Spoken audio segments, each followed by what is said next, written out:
Welcome back to Echo English. Today I am going to share a story that will make you realize something very powerful.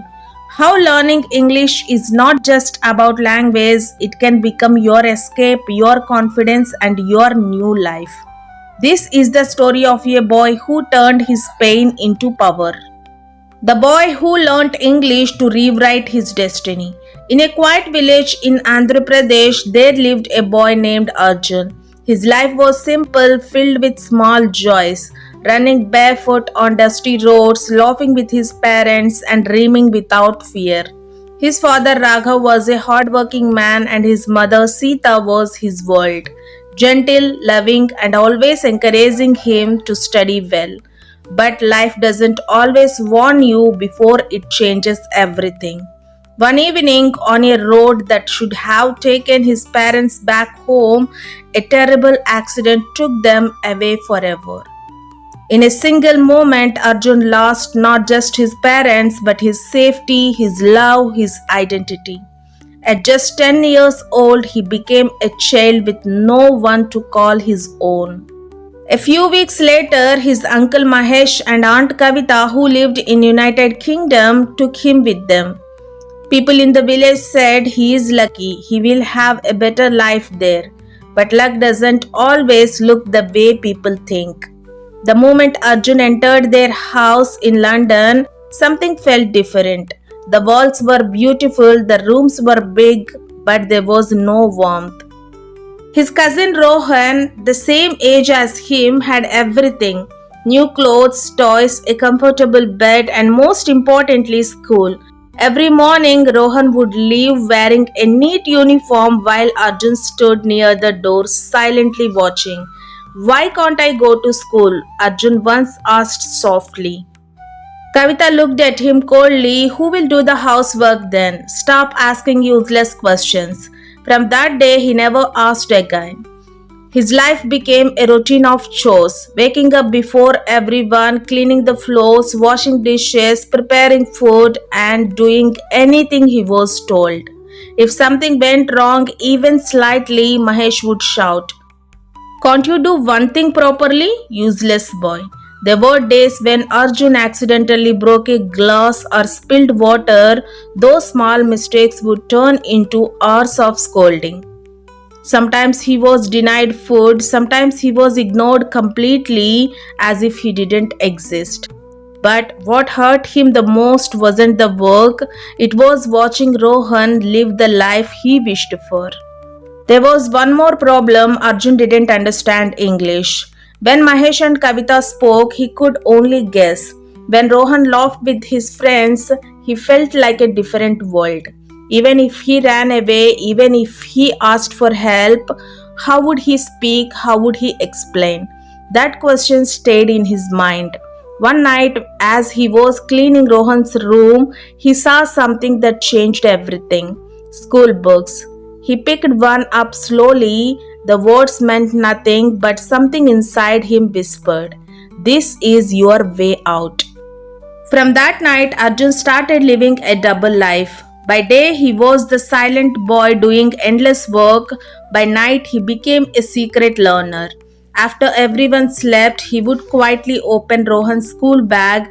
Sitting near a small window under a dim street light, he began to read. At first, he couldn't even pronounce basic words. He would whisper them slowly. He didn't know grammar, he didn't know rules, but he had something stronger. During the day, he turned into an observer. Whenever Rohan spoke on the phone or laughed with friends, Arjun listened carefully. "How are you, bro?" "I am fine. What about you?" He repeated those sentences in his mind again and again, while washing dishes, while speaking flows, while lying down at night. Sometimes he made mistakes while practicing alone. Sometimes he felt stupid, but he didn't stop. One afternoon, while throwing garbage outside, Arjun met a boy named Daniel, a cheerful kid from the neighborhood. Daniel noticed him. "Hi, I have seen you around. What's your name?" Arjun froze. His heart started beating fast. Slowly, in broken words, he replied, "My name Arjun." Daniel didn't laugh. Instead, he smiled. That smile was the first kindness Arjun had seen in a long time. From that day, whenever Mahesh and Kavita were not at home, Arjun would meet Daniel secretly. They would sit on a small bench near the park. Daniel spoke slowly. He corrected Arjun's mistakes. He encouraged him when he struggled. No, say it like this. Good, you are improving. For Arjun, those moments felt like freedom. Days turned into weeks, weeks turned into months, and slowly something magical happened. Arjun started speaking English fluently. But life inside the house didn't change. One evening, after a long day of work, Arjun accidentally dropped a plate. It shattered on the floor. Mahesh's anger exploded. You're nothing but a burden. We should have never brought you here. The words hit harder than anything else. That night, Arjun sat alone in his room. Tears rolled down his face, but for the first time, there was no fear in his eyes, only determination. He whispered to himself, I can speak now. I can ask for help. I don't have to stay here. The next day, with Daniel's help, Arjun did something he never imagined. He walked out of that house. He went straight to the police station. This time, Arjun didn't hesitate. He spoke clearly. He explained everything: his parents' death, the treatment, the forced work, the denial of education. The officers listened carefully, they investigated, and finally, they rescued him. Arjun was placed in a childcare center. For the first time in years, he had his own bed, his own books, and most importantly, a chance. School wasn't easy at first, he was behind others.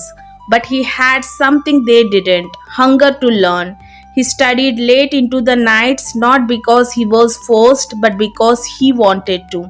He asked questions, he worked part time, he never wasted time. Years passed. Arjun didn't just pass, he excelled. He completed his graduation, he built confidence, he built a future, and one day, the same boy who once couldn't speak a single sentence properly got a job with an excellent salary in a respected company. Arjun's story is not just about suffering, it is about choice. He could have accepted his fate, he could have stayed silent, he could have given up, but he didn't. He used the only weapon he could find: learning. Sometimes life doesn't break you in one moment, it slowly tests how much you can. Arjun had every reason to give up, to accept his pain, to stay silent, but he chose something different. He chose growth over suffering, courage over fear, and learning over excuses. Remember, your situation may not be in your control, but your decision always is.